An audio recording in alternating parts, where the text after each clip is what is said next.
Malaysian red fruit second ടൈമാണ്. First ഉണ്ടായപ്പോൾ ഒരു ഫ്രൂട്ട് ഉണ്ടായി, അതിനുശേഷം പിന്നെ പുതിയ 2 എണ്ണം ഉണ്ടായി, 2 ഫ്രൂട്ട് ഉണ്ടായിട്ടുണ്ട്.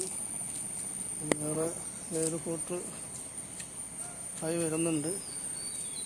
പിന്നെ ഇടയ്ക്ക് മുട്ടിടുന്നുണ്ട്. ചെറിയ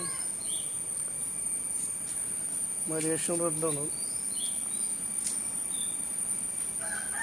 മെക്സിക്കൻ റെഡ് അത് ഒരെണ്ണം ഉണ്ടായിട്ടുള്ളൂ. മെക്സിക്കൻ റെഡിന് ഒരെണ്ണം ഉണ്ടായിട്ടുള്ളൂ.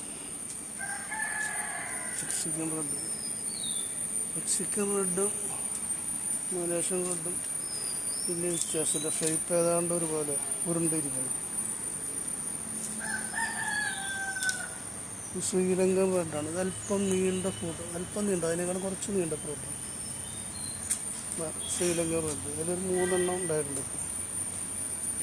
3 കായ ആയിട്ടുണ്ട്. 2 ദിവസം കഴിഞ്ഞാൽ ഇത് പറിക്കാറാവും. അല്പം നീണ്ടതാണ് ശ്രീലങ്കൻ റെഡ്. മലേഷ്യൻ റെഡ് കുറച്ച് ഉരുണ്ടതാണ്. മെക്സിക്കൻ റെഡും ഉരുണ്ടതാണ്. നല്ല ഉരുണ്ട ഷേപ്പാണ് മെക്സിക്കൻ റെഡ്. അത് ഉരുണ്ട ഷേപ്പ് മലേഷ്യൻ റെഡ് ഉരുണ്ട ഷേപ്പ് തന്നെയാണ്. ഇത് വൈകിട്ട് പൊട്ടിക്കും.